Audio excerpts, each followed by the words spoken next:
Terima kasih Anda masih bersama kami. Bagi Anda yang baru saja bergabung, kami hadirkan kembali 3 berita utama hari ini. Bocah umur 7 tahun tewas tenggelam di Sungai Lajua, Kabupaten Bone. Seorang ibu dengan 1 anak menjadi spesialis pencuri motor di Kota Makassar. Modus tersangka, yakni memanfaatkan kelalaian pemilik motor yang lupa mencabut kuncinya.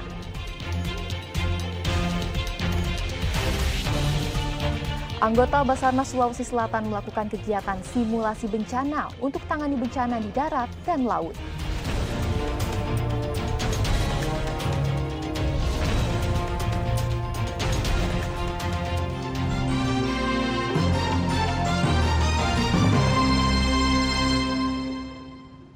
Kita ke informasi selanjutnya. Buron 2 bulan, seorang perempuan spesialis pencurian motor di Kota Makassar akhirnya ditangkap. Modus tersangka yakni memanfaatkan kelalaian pemilik motor yang lupa mencabut kuncinya. Seorang perempuan digerebek polisi di salah satu wisma kelas Melati bersama kekasihnya pada Selasa kemarin. Ia diringkus setelah beraksi seorang diri dengan 3 lokasi yang berbeda untuk mencuri sepeda motor di Kota Makassar. Dalam rekaman CCTV itu, Suryani memanfaatkan kelalaian pemilik motor yang meninggalkan kuncinya masih terpasang. Himpitan ekonomi membuat ibu 1 anak ini nekat mencuri kendaraan roda 2 hingga belasan tempat kejadian di Kota Makassar. Berdasarkan perkembangan penyelidikan, ia tidak memiliki pekerjaan tetap. Ia hanya berkeliling ke sejumlah wilayah menyasar rumah kosan dan rumah pribadi dengan melihat motor yang terparkir.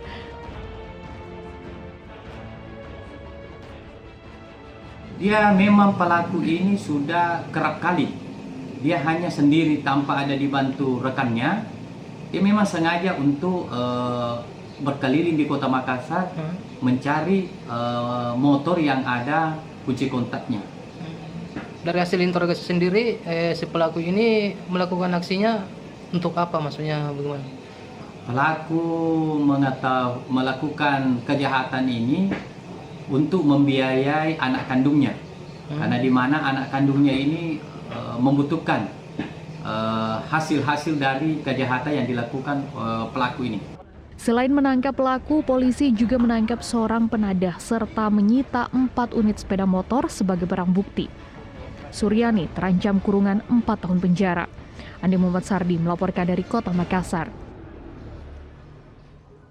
Untuk pertama kali, perekrutan Panitia Pemilihan Kecamatan atau PPK untuk pelaksanaan pemilu di Kabupaten Pinrang, Sulawesi Selatan menggunakan sistem Computer Assisted Test atau CAT. Sistem itu untuk meningkatkan kualitas SDM penyelenggara dari semua tingkatan agar menghasilkan hasil pemilu yang berkualitas.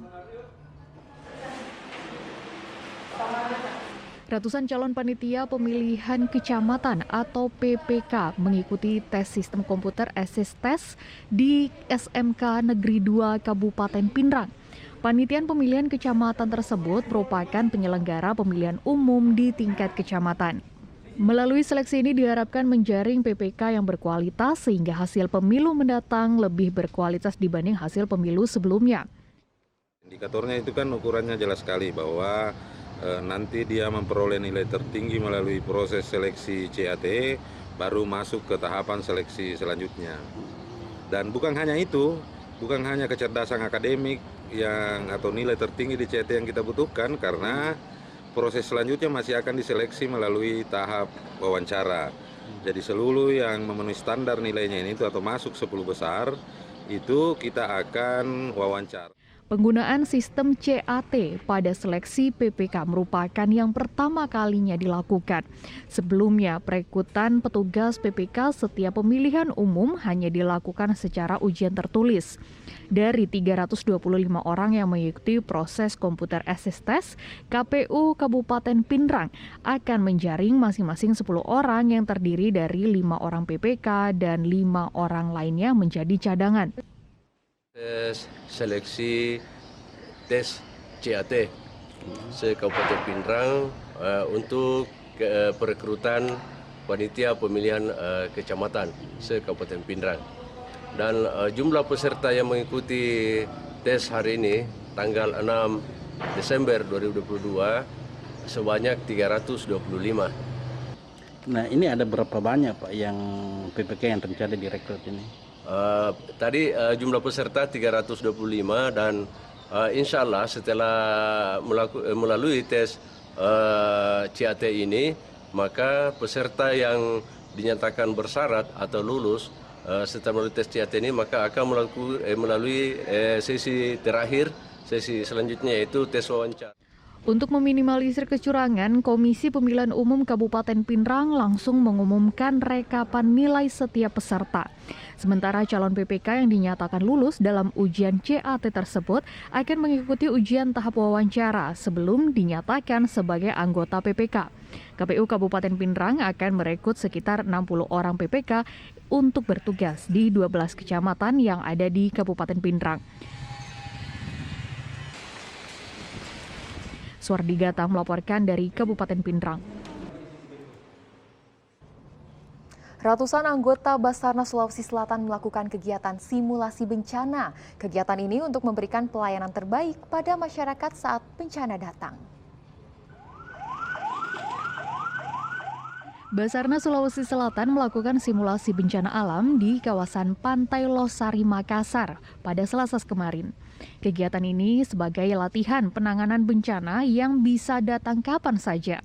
Latihan ini dengan melibatkan 121 anggota Badan SAR Nasional Sulawesi Selatan dengan peralatan yang dimiliki oleh Basarnas Sulawesi Selatan. Simulasi penanganan bencana alam dilakukan seperti menanggulangi pohon tumbang dan menimpa sebuah mobil, serta simulasi dilakukan juga di laut seperti penanganan musibah korban tenggelam. Kesiapan kami menghadapi ini adalah pertama adalah latihan. Semua unsur-unsur yang sudah kami latih, kita latih review kembali. Selain itu persiapan peralatan SAR juga kita sudah siapkan semua. Ya, bekerjasama dengan pemerintah kota, pemerintah provinsi untuk menangani ini bencana yang kita tidak tahu kapan dan bagaimana terjadi. Kegiatan pelatihan simulasi penanganan bencana ini untuk meningkatkan kemampuan para tim Basarnas, juga untuk memberikan pelayanan yang terbaik pada seluruh masyarakat Makassar saat dibutuhkan ketika bencana datang. Zainuddin melaporkan dari Kota Makassar. Harga sejumlah bumbu dapur di pasar tradisional di Kota Parepare, Sulawesi Selatan mulai merangkak naik jelang Natal dan Tahun Baru. Selain kebutuhan masyarakat yang meningkat, kenaikan harga juga dipengaruhi cuaca ekstrim yang melanda Indonesia, termasuk di Sulawesi Selatan. Kebutuhan masyarakat akan bahan-bahan untuk mengolah makanan meningkat. Harga bumbu dapur di pasar tradisional di Kota Parepare mulai merangkak naik menjelang perayaan Natal dan pergantian tahun. Pedagang menduga kenaikan harga juga dipengaruhi musim penghujan yang melanda di wilayah Sulawesi Selatan. Gimana dengan pembeli, Bu? Bagaimana dengan pembeli? Ya alhamdulillah mengeluh-ngeluh sedikit. Bumbu dapur yang mengalami kenaikan harga diantaranya cabai kecil dari Rp25.000 per kilogram naik ke harga Rp30.000 per kilogram. Sedangkan bawang merah dari harga Rp30.000 menjadi Rp40.000 per kilogram. Adapun harga tomat dari Rp10.000 per kilogram melonjak ke harga Rp14.000 per kilogram. Kenaikan harga tomat karena dipengaruhi faktor musim penghujan. Sementara harga cabai besar anjlok dari Rp15.000 per kilogram ke harga Rp10.000 per kilogram karena banyak pasokan ke pasar. Sementara kenaikan harga telur yang terus merangkak naik dipengaruhi oleh tingginya harga pakan ayam buras. Adapun harga pakan ayam saat ini berkisar Rp440.000 per sak yang berisi 50 kg, yang sebelumnya hanya Rp420.000 per sak. Ini telur apa? Bukan saya kan dari kandang itu. Iya. Kurang. Ya alhamdulillah ada Ji. Anu kapan ini? Pengaruh ini. Makanya toh.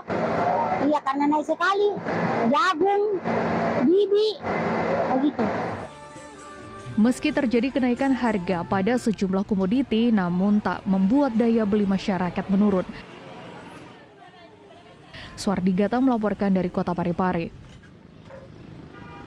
Karena faktor keamanan, eksekusi lahan bekas showroom mobil di Jalan Petarani, Kota Makassar ditunda. Akibat penundaan ini, ratusan orang unjuk rasa mendatangi lahan sengketa dengan mosi tidak percaya kepada aparat keamanan dan Pengadilan Negeri Makassar.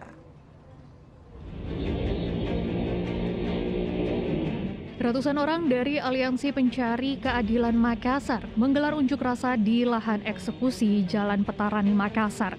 Selain berorasi, massa membawa spanduk berisi tulisan "Jalankan putusan pengadilan dan hormati putusan hukum".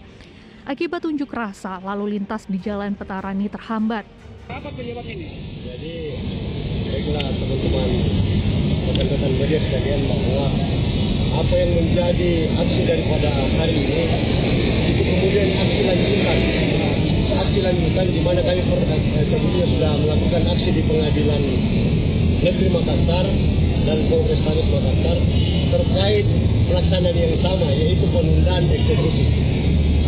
Bahwa perlu rekan-rekan media ketahui bahwa hari ini semestinya pelaksanaan eksekusi itu di objek hormatnya, tetapi apa yang terjadi rekan-rekan sekalian, ini terjadi lagi sebuah penundaan akibat daripada alasan yang tidak rasional menurut kami. Jadi saya minta kepada pengadilan, karena ini hajatnya pengadilan untuk memberikan ketegasan penuh terkait pelaksanaan eksekusi, dan pengadilan itu bisa menggerakkan aparat hukum yang ada, baik daripada kepolisian, baik daripada TNI, baik daripada Satpol PP, yang kemudian yang bisa dilibatkan dalam pelaksanaan pengamanan pembacaan eksekusi tersebut. Eksekusi lahan bekas showroom mobil ini dimenangkan Edi Aliman mulai dari tingkat Pengadilan Negeri Makassar sampai putusan Mahkamah Agung tanggal 16 Desember 2020. Namun, eksekusi seharusnya digelar 5 Desember 2022 ditunda karena faktor keamanan. Kendala selalu, mohon maaf, fakta di lapangan ya, pihak aparat kepolisian tidak siap oleh karena adanya faktor keamanan teman-teman. Nah, itu aja. Ya, kami nggak ada. Akibat penundaan eksekusi lahan, para pengunjuk rasa mendatangi lahan sengketa dengan mosi tidak percaya kepada aparat keamanan dan Pengadilan Negeri Makassar. Zainuddin melaporkan dari Kota Makassar. Informasi tadi mengakhiri jumpa kita hari ini. Atas nama rekan yang bertugas, saya Tia Anissa mengucapkan terima kasih atas kebersamaan Anda. Selamat beraktivitas dan sampai jumpa.